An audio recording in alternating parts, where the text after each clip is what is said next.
warahmatullahi wabarakatuh.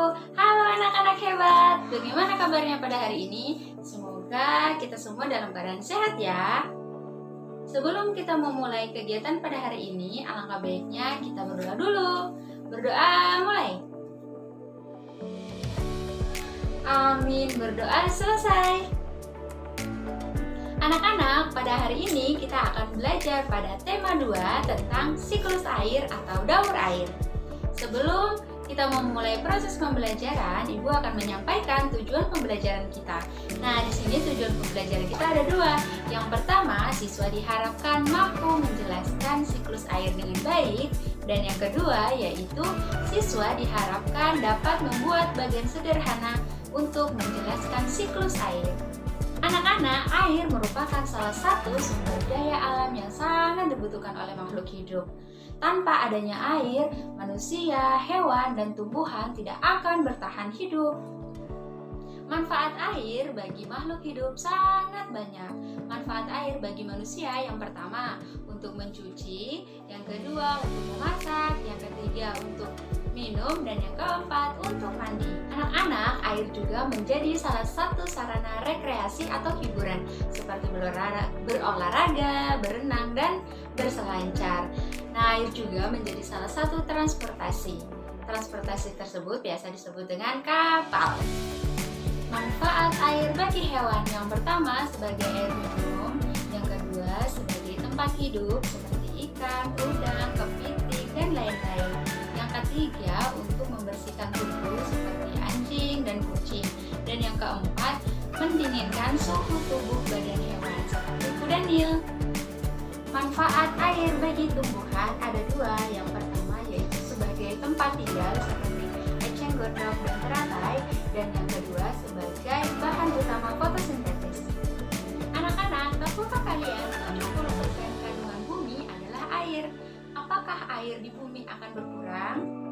Ya, tentu saja. Namun air tersebut akan bertambah karena adanya siklus air atau daur air.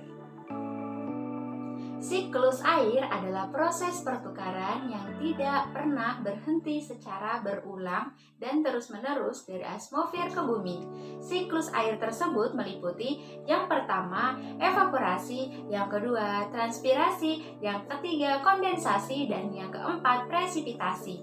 Kemudian kembali lagi ke proses evaporasi. Mari kita bahas bersama proses air tersebut.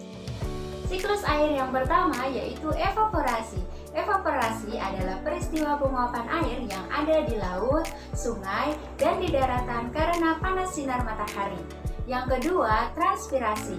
Transpirasi adalah peristiwa penguapan air yang berasal dari makhluk hidup karena sinar panas sinar matahari.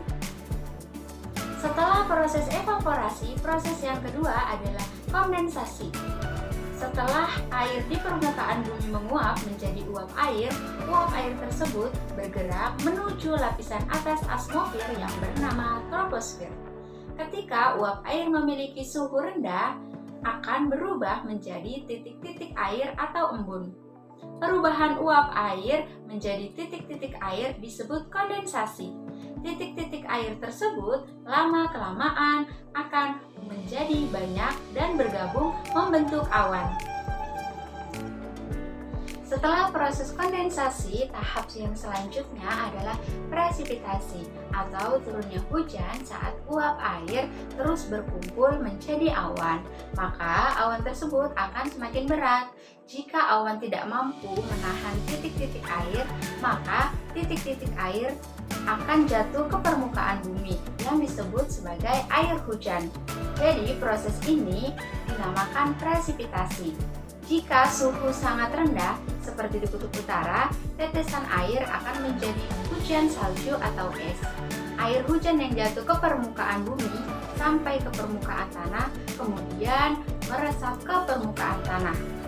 Kemudian melalui celah-celah atau pori-pori tanah serta bebatuan akan membentuk cadangan air di dalam tanah atau mengalir di perairan seperti sungai, laut, dan danau. Baik anak-anak, mungkin pelajaran kita sampai di sini saja. Semangat terus, sampai ketemu. Dah, assalamualaikum.